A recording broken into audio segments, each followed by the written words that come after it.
नमस्कार साथियों।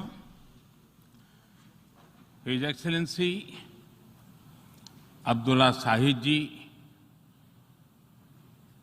आपको अध्यक्ष पद संभालने की हार्दिक बधाई। आपका अध्यक्ष बनना सभी विकासशील देशों और विशेषकर स्मॉल आइलैंड डेवलपिंग स्टेट्स के लिए बहुत गौरव की बात है।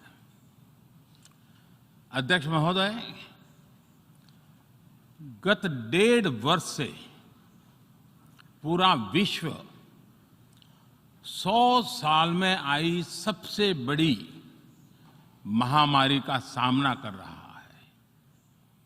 ऐसी भयंकर महामारी में जीवन गंवाने वाले सभी लोगों को मैं श्रद्धांजलि देता हूं और परिवारों के साथ अपनी संवेदनाएं व्यक्त करता हूं। अध्यक्ष महोदय, मैं उस देश का प्रतिनिधित्व कर रहा हूं जिसे मदर ऑफ डेमोक्रेसी का गौरव हासिल है। लोकतंत्र की हमारी हजारों वर्षों की महान परंपरा रही है। इस 15 अगस्त को भारत ने अपनी आजादी के 75वें साल में प्रवेश किया है। हमारी विविधता हमारे सशक्त लोकतंत्र की पहचान है। एक ऐसा देश जिसमें दर्जनों भाषाएं हैं, सैकड़ों बोलियां हैं, अलग अलग रहन सहन खान-पान है। ये वाइब्रेंट डेमोक्रेसी का बेहतरीन उदाहरण है।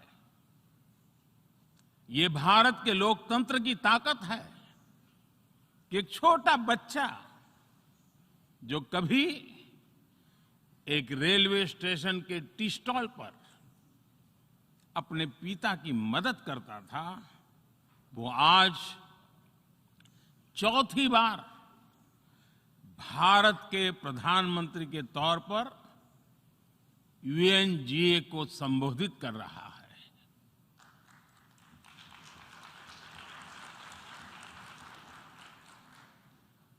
सबसे लंबे समय तक गुजरात का मुख्यमंत्री और फिर पिछले 7 साल से भारत के प्रधानमंत्री के तौर पर मुझे हेड ऑफ गवर्नमेंट की भूमिका में देशवासियों की सेवा करते हुए 20 साल हो रहे हैं। और मैं अपने अनुभव से कह रहा हूं, yes, democracy can deliver. Yes, democracy has delivered.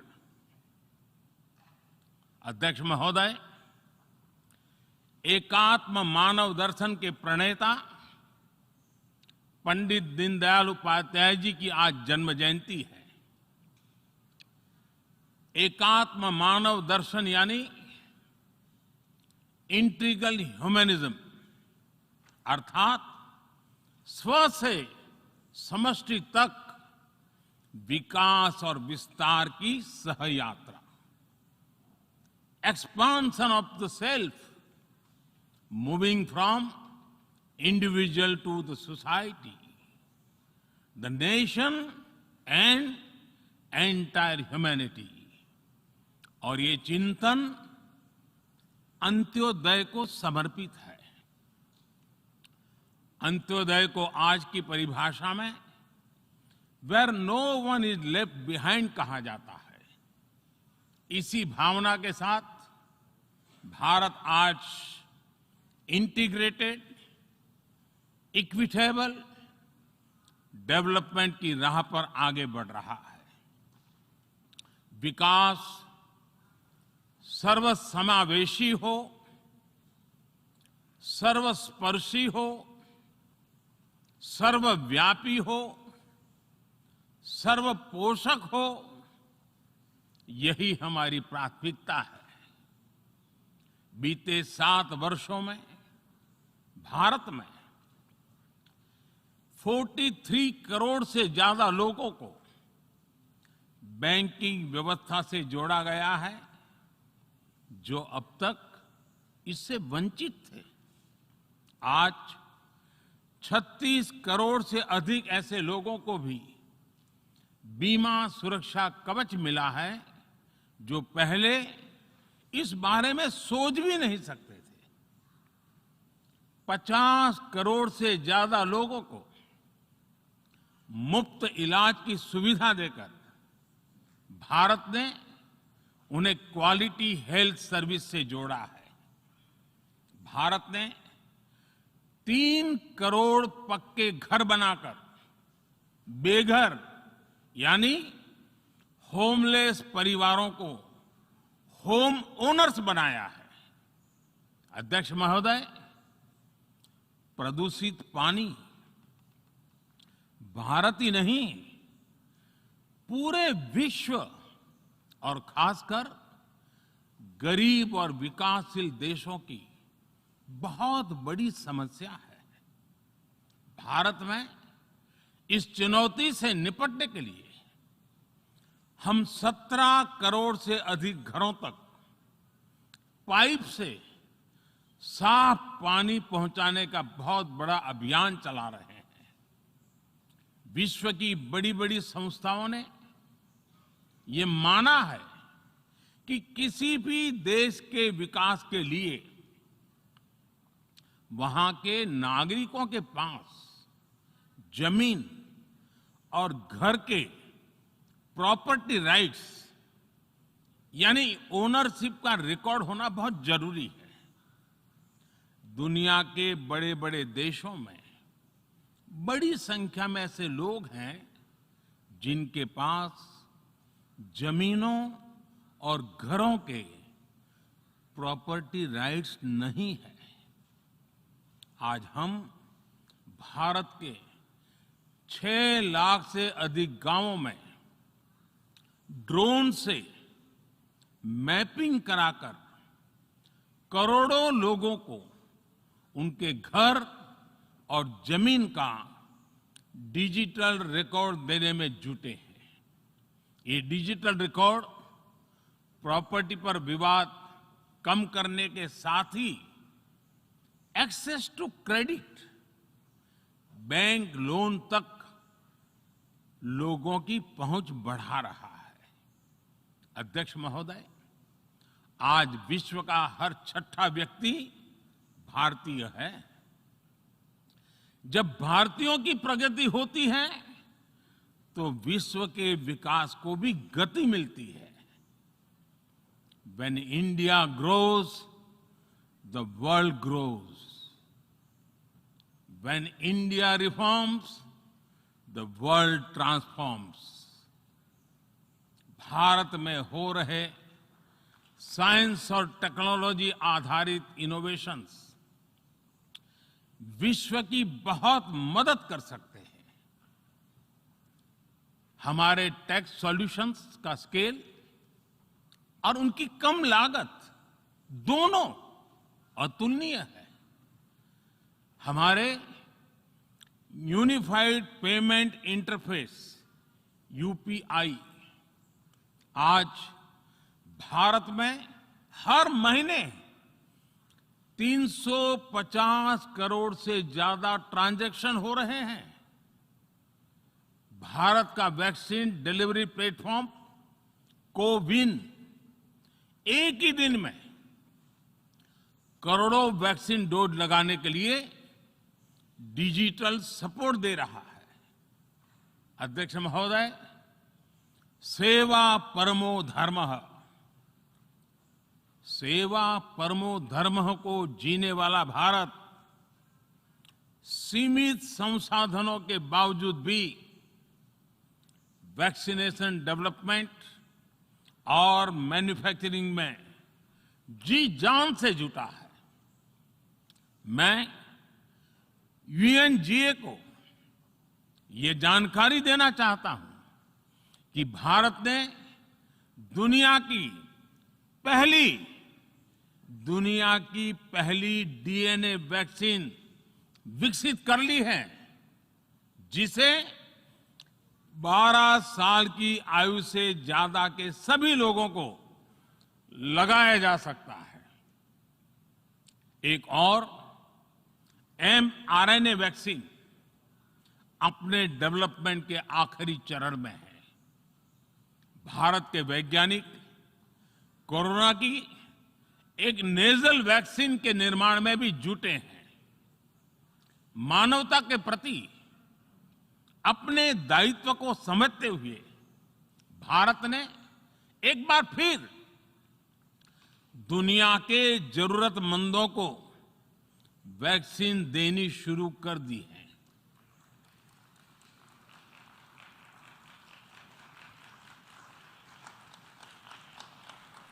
मैं आज दुनिया भर के वैक्सीन मैन्युफैक्चरर्स को भी आमंत्रित करता हूं, कम मेक वैक्सीन इन इंडिया। अध्यक्ष महोदय, आज हम सब जानते हैं कि मानव जीवन में टेक्नोलॉजी का कितना महत्व है, लेकिन बदलते हुए विश्व में टेक्नोलॉजी विथ डेमोक्रेटिक वैल्यूज, ये सुनिश्चित करना भी आवश्यक है। भारतीय मूल के डॉक्टर्स, इनोवेटर्स, इंजीनियर्स, मैनेजर्स किसी भी देश में रहें, हमारे लोकतांत्रिक मूल्य उन्हें मानवता की सेवा में जुटे रहने की प्रेरणा देते रहते हैं। और ये हमने इस कोरोना काल में भी देखा है। अध्यक्ष महोदय, कोरोना महामारी ने विश्व को ये भी सबक दिया है कि वैश्विक अर्थव्यवस्था को अब और अधिक डाइवर्सिफाई किया जाए। इसके लिए ग्लोबल वैल्यू चेन्स का विस्तार आवश्यक है। हमारा आत्मनिर्भर भारत अभियान इसी भावना से प्रेरित है। ग्लोबल इंडस्ट्रियल डाइवर्सिफिकेशन के लिए भारत विश्व का एक लोकतांत्रिक और भरोसेमंद पार्टनर बन रहा है। और इस अभियान में भारत ने इकोनॉमी और इकोलॉजी दोनों में बेहतर संतुलन स्थापित किया है। बड़े और विकसित देशों की तुलना में क्लाइमेट एक्शन को लेकर भारत के प्रयासों को देखकर आप सभी को निश्चित ही गर्व होगा। आज भारत बहुत तेजी के साथ 450 गीगावाट रिन्यूएबल एनर्जी के लक्ष्य की तरफ बढ़ रहा है। हम भारत को दुनिया का सबसे बड़ा ग्रीन हाइड्रोजन हब बनाने के अभियान में भी जुट गए हैं। अध्यक्ष महोदय, हमें अपनी आने वाली पीढ़ियों को जवाब देना है कि जब फैसले लेने का समय था, तब जिन पर विश्व को दिशा देने का दायित्व था, वो क्या कर रहे थे। आज विश्व के सामने रिग्रेसिव थिंकिंग और एक्सट्रीमिज्म का खतरा बढ़ता जा रहा है।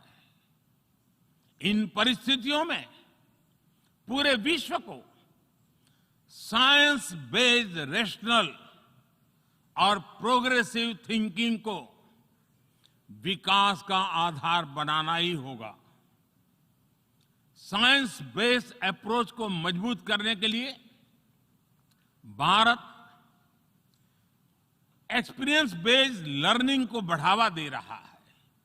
हमारे यहां स्कूलों में हजारों अटल टिंकरिंग लैब्स खोली गई हैं, इंक्यूबेटर्स बने हैं और एक मजबूत स्टार्टअप इकोसिस्टम विकसित हुआ है।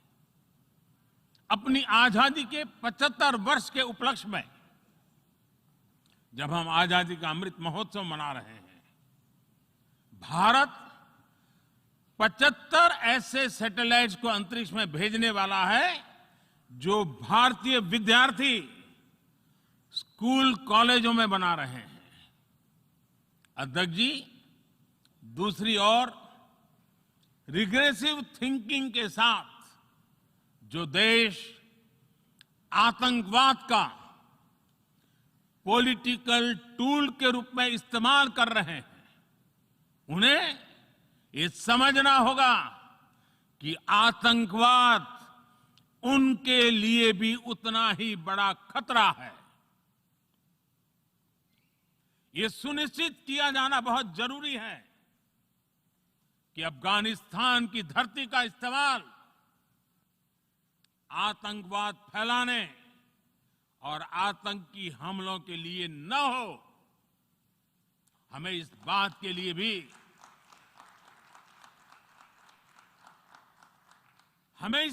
लिए भी सतर्क रहना होगा कि वहां की नाजुक स्थितियों का कोई देश अपने स्वार्थ के लिए एक टूल की तरह इस्तेमाल करने की कोशिश न करें। इस समय अफगानिस्तान की जनता को, वहां की महिलाओं और बच्चों को, वहां की माइनॉरिटीज को मदद की जरूरत है और इसमें हमें अपना दायित्व निभाना ही होगा।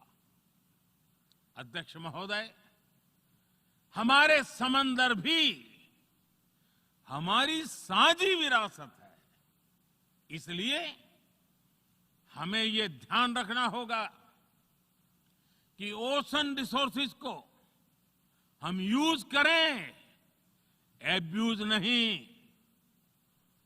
हमारे समंदर अंतर्राष्ट्रीय व्यापार की लाइफलाइन भी है।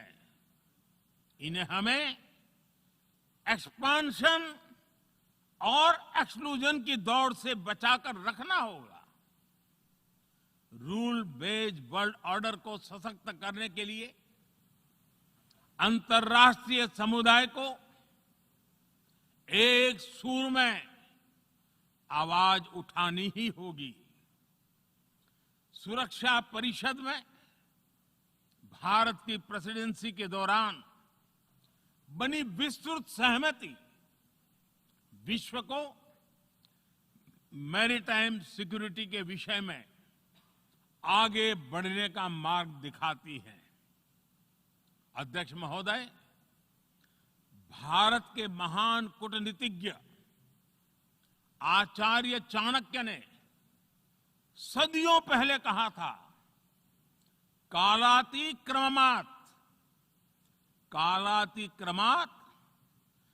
काल एव फलम पिबति।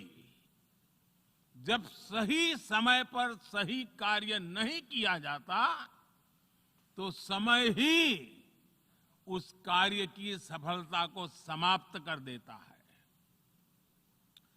संयुक्त राष्ट्र को खुद को प्रासंगिक बनाए रखना है तो उसे अपनी इफेक्टिवनेस को सुधारना होगा, रिलायबिलिटी को बढ़ाना होगा। यूएन पर आज कई तरह के सवाल खड़े हो रहे हैं। इन सवाल को हमने क्लाइमेट क्राइसिस में देखा है, कोविड के दौरान देखा है, दुनिया के कई हिस्सों में चल रही प्रॉक्सी वॉर, आतंकवाद और अभी अफगानिस्तान के संकट ने इन सवालों को और गहरा कर दिया है। कोविड के ओरिजिन के संदर्भ में और ease of doing business ranking को लेकर वैश्विक गवर्नेंस से जुड़ी संस्थाओं ने दशकों के परिश्रम से बनी अपनी विश्वसनीयता को नुकसान पहुंचाया है। ये आवश्यक है कि हम यूएन को ग्लोबल ऑर्डर, ग्लोबल लॉज और ग्लोबल वैल्यूज के संरक्षण के लिए निरंतर सुदृढ़ करें। मैं नोबेल पुरस्कार विजेता गुरुदेव रविंद्रनाथ टैगोर जी के शब्दों के साथ अपनी बात समाप्त कर रहा हूं। शुभो कर्मोपोथे, शुभो कर्मोपोथे, धोरो निर्भयो गान, सौब दुर्बल सौन्योष होक अवसान। अर्थात अपने शुभ कर्म पथ पर निर्भीक होकर आगे बढ़ो, सभी दुर्बलताएं और शंकाएं समाप्त हो। ये संदेश आज के संदर्भ में संयुक्त राष्ट्र के लिए जितना प्रासंगिक है, उतना ही हर जिम्मेदार देश के लिए भी उतना ही प्रासंगिक है। मुझे विश्वास है हम सबका प्रयास विश्व में शांति और सौहार्द बढ़ाएगा, विश्व को स्वस्थ, सुरक्षित और समृद्ध बनाएगा। इन्हीं शुभकामनाओं के साथ बहुत बहुत धन्यवाद। नमस्कार।